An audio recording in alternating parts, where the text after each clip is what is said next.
Welcome back to our channel, Soap Opera Enthusiasts. Today is a beautiful, thrilling day to dive into the latest, most heart-stopping drama from Los Angeles. We have an explosive update that will change the Forrester and Logan rivalry forever. Grab your favorite beverage, settle in, and let us jump straight into the shocking betrayal that absolutely no one saw coming on the canvas. The rhythmic, soothing sound of the ocean waves crashing against the shoreline provided what seemed to be the perfect, idyllic soundtrack for a night of profound romantic healing. Inside the dimly lit, elegantly decorated expanse of the Spencer Beach house, the atmosphere was thick with unspoken promises and the fragile hope of reconciliation. Well, Spencer had meticulously orchestrated this evening, pouring every ounce of his heart into creating a sanctuary where he and Electra Forrester could finally escape the suffocating toxicity of their recent past. The soft glow of flickering candlelight danced across the room, casting warm, golden shadows that seemed to chase away the lingering ghosts of Ivy Forrester's cruel manipulations. For the first time in what felt like an eternity, Will allowed himself to breathe, genuinely believing that the nightmare was over, that the shattered pieces of their relationship were finally being glued back together by the undeniable power of their love. Will's mind drifted momentarily to the sheer emotional exhaustion he had endured over the past few weeks. The revelation of Ivy's intercepted letter, the malicious scheme designed specifically to keep him and Electra apart, had been a bitter pill to swallow, yet it had also provided a profound sense of clarity. Will had foolishly believed that Electra's sudden coldness and emotional distance were solely due to Melissa Dillon moving into the beach house. He had carried the heavy burden of guilt, thinking his actions had driven the woman he loved into the arms of his arrogant rival, R.J. Forrester. But when the truth about Ivy's sabotage was finally dragged into the light, Will felt an overwhelming surge of vindication. He believed that with the deception exposed, Electra would see the purity of his devotion. Tonight, as they shared a quiet, intimate dinner, Will looked across the table at Electra's stunning face, convinced that her presence here was a definitive declaration of her loyalty. He thought they were finally turning the page, ready to write a beautiful new chapter together, far away from the manipulative grasp of her aunt and the relentless corporate warfare raging at Forrester Creations. However, the backdrop of their fragile romance was painted with the chaotic, aggressive brushstrokes of a monumental corporate war. Across the city of Los Angeles, Katie Logan Spencer and Bill Spencer were currently basking in the intoxicating glow of absolute triumph. Their debut fashion collection under the newly resurrected Logan brand had just launched to massive, unprecedented global success. Digital billboards from Times Square to Tokyo were broadcasting the stunning garments, generating millions of dollars in revenue and dominating the international fashion press. Yet beneath this glittering veneer of success lay a dark, undeniable truth that had set the Forrester family ablaze with righteous fury. The entire collection was built upon the stolen, fiercely guarded designs of the legendary Eric Forrester. Brooke Logan Forrester and Ridge Forrester were seething with a protective, vindictive rage, viewing Katie's actions as a grotesque desecration of Eric's legacy. The threat of a multi-million-dollar lawsuit loomed heavily over the Logan brand, but Bill Spencer, ever the ruthless titan of industry, had assured Katie that they were untouchable, heavily guarded by an impenetrable fortress of legal and digital security. As the romantic dinner at the beach house slowly wound down, Will felt a profound sense of peace settle over him. He reached across the polished oak table, his fingers gently seeking Electra's hand, expecting to find the familiar, comforting warmth of the woman he adored. Instead, the moment their skin touched, a sudden, inexplicable chill seemed to permeate the room, dropping the temperature so drastically that it felt as though the ocean breeze had turned to ice. Electra did not pull her hand away, but the physical connection lacked any trace of affection. Will looked up, his warm, hopeful smile faltering as his eyes met hers. The deep, expressive eyes that had once looked at him with such tender adoration were now entirely devoid of emotion. They were cold, calculating, and terrifyingly hollow. The soft, romantic ambience of the candlelight suddenly felt sinister, casting sharp, unforgiving angles across Electra's face. It was in this agonizing, suspended heartbeat of time that we'll realize something was catastrophically wrong. The woman sitting across from him was not the vulnerable, loving Electra he thought he was protecting.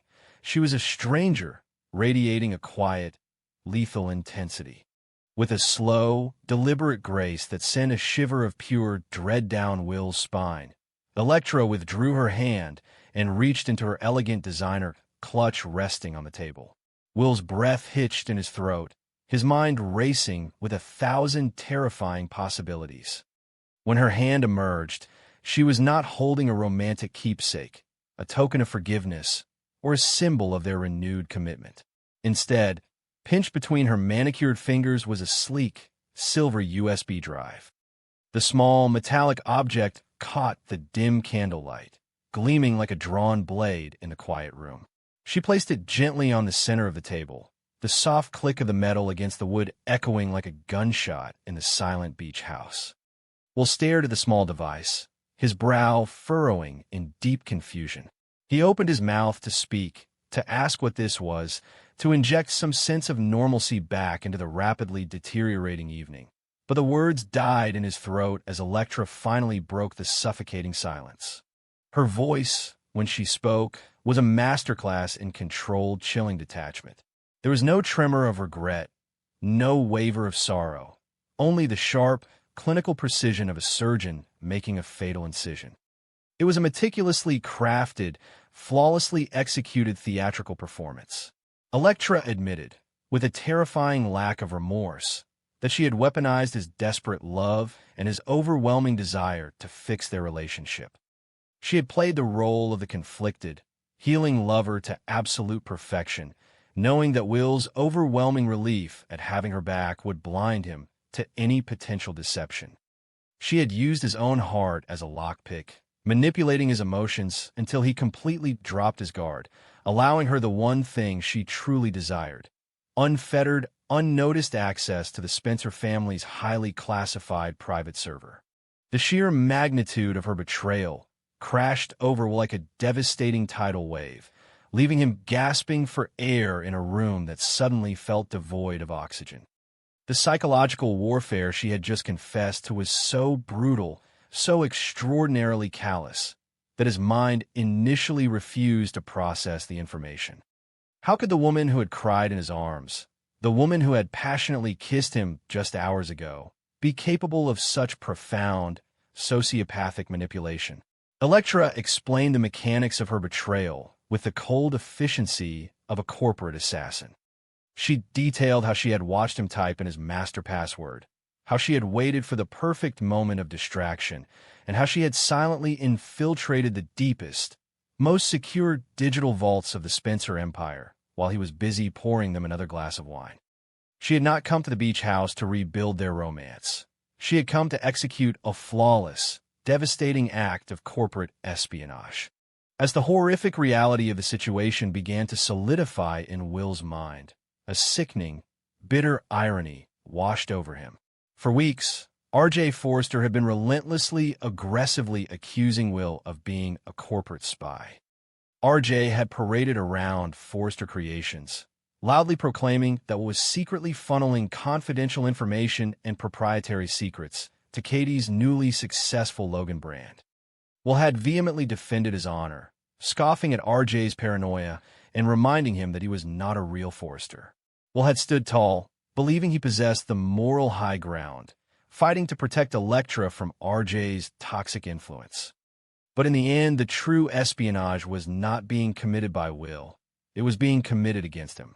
He had been the unwitting pawn, the foolish, love-struck Trojan horse that had allowed the enemy directly into the heart of the Spencer fortress. R.J. hadn't needed to prove Will was a spy, because Electra was already operating as the ultimate Forrester sleeper agent, dismantling the Spencer empire from the inside out. Will's voice trembled, barely more than a hoarse, broken whisper, as he finally managed to ask what was on the silver drive resting between them. Electra's lips curled into a faint, triumphant smirk that sent a fresh wave of nausea rolling through Will's stomach. She did not hesitate to reveal the catastrophic contents of her digital heist. The USB drive did not merely contain circumstantial evidence or vague accusations regarding the Logan fashion show. It contained an absolute, irrefutable mountain of digital proof.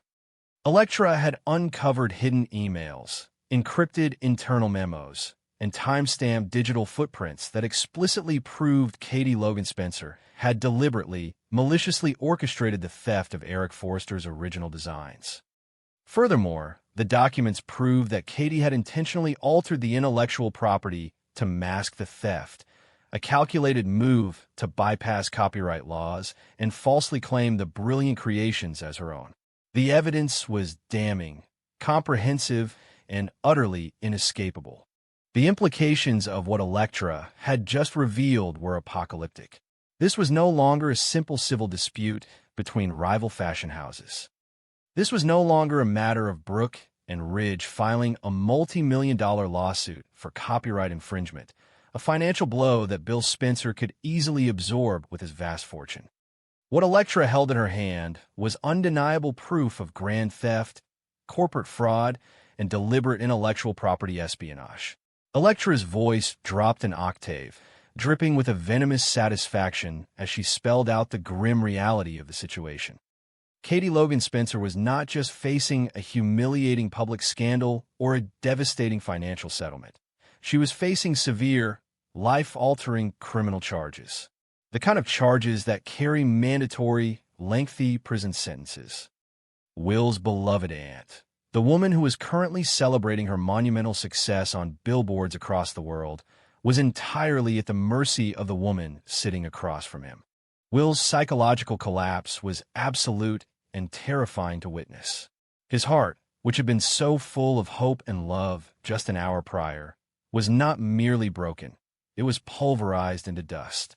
The physical pain in his chest was so intense he thought he might be having a heart attack.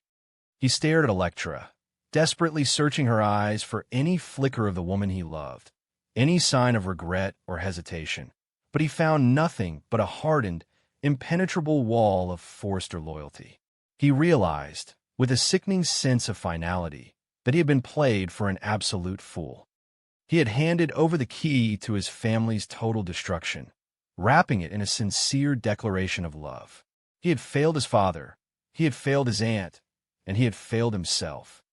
The beautiful beach house, with its romantic candlelight and the soothing sound of the ocean, suddenly felt like a suffocating prison of his own making, a monument to his colossal, unforgivable naivety. Desperation clawed at Will's throat. He pleaded with Electra, his voice cracking with raw, unadulterated anguish. He begged her to remember their history, to think of the love they had shared before Ivy's manipulations had poisoned the well.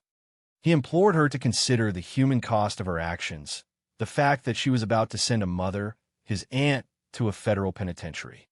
He offered her anything, money, his own resignation, a promise to walk away from Los Angeles forever, if she would just leave the USB drive on the table and walk away. He tried to appeal to her humanity, hoping against hope that the sweet, compassionate Electra he had fallen in love with was still buried somewhere beneath this cold, vindictive exterior. But his desperate pleas fell on deaf ears, bouncing off Electra's armor of righteous fury like rain off a windshield. Electra's motivation had crystallized into a terrifying, unyielding resolve. The Forster blood ran deep within her veins, and the recent events had awakened a dormant, ruthless instinct Thel had never anticipated. She had witnessed firsthand the devastating toll that Katie's theft had taken on her family. She had seen the profound agony in Ridge's eyes, the seething, protective fury in Brooke's posture, and the heartbreaking disrespect shown to the legendary Eric Forster. Perhaps RJ's relentless influence had finally taken root, convincing her that the Logans and the Spencers were nothing more than parasitic opportunists who needed to be eradicated. Whatever the catalyst, Electra had fully embraced her role as the avenging angel of the Forster dynasty. She viewed her betrayal of Will not as a cruel act of deception, but as a necessary, heroic sacrifice to protect her family's sacred legacy from being pillaged by thieves. Electra did not linger to watch Will drown in his misery. She possessed the cold, detached efficiency of an executioner who had just dropped the blade. She slowly stood up from the table, her posture rigid, elegant, and entirely victorious. She looked down at the broken man before her, offering no apologies, no comforting platitudes, and no final, lingering look of regret. She picked up the silver USB drive, the metallic click echoing in the silent room once more, and slipped it safely back in her designer clutch. She then delivered her final, devastating blow, outlining her immediate, unalterable intentions. She was not going to take this evidence to Ridge or Steffi Forrester to use as leverage in a boardroom negotiation. She was not going to give Bill Spencer the opportunity to deploy his army of high-priced lawyers to bury the truth or negotiate a settlement. With a chilling finality that left Will completely paralyzed, Electra announced that she was leaving the beach house and driving directly to the authorities. She was going to hand the USB drive, with all its damning, irrefutable evidence of fraud and theft, straight to the police. The authorities would have the evidence in their possession before the sun even began to rise over the Pacific Ocean. By tomorrow morning, the triumphant celebration of the Logan brand would be violently interrupted by the flashing red and blue lights of police cruisers. Katie Logan Spencer would be arrested, handcuffed, and dragged into a nightmare from which Bill Spencer's money could not save her. The war between the Forresters and the Logans had just escalated from corporate espionage to a full-blown criminal investigation, and Electra had single-handedly delivered the fatal strike. The fallout from this single, catastrophic night will be astronomical, sending shockwaves through the very foundation of Los Angeles high society.